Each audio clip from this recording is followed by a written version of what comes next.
Okay, I promised you all an explanation for beer belly. And if you didn't guess, this is a beer belly, not very attractive. If you drink too much beer, you will eventually develop a beer belly. A beer belly is typically associated with men. Why? Because we love to drink beer.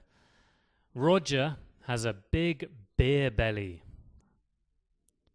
It's obvious Scott drinks too much beer. Just look at his beer belly. Do you think I look athletic, Alice? Is that a joke, Tom? You've got a beer belly. Oh dear, Tom, it's time for you to join the gym. Okay, so beer belly. If you drink too much beer, you will develop a beer belly. We typically associate it with men. Roger has a big beer belly. It's obvious Scott drinks too much beer. Just look at his beer belly.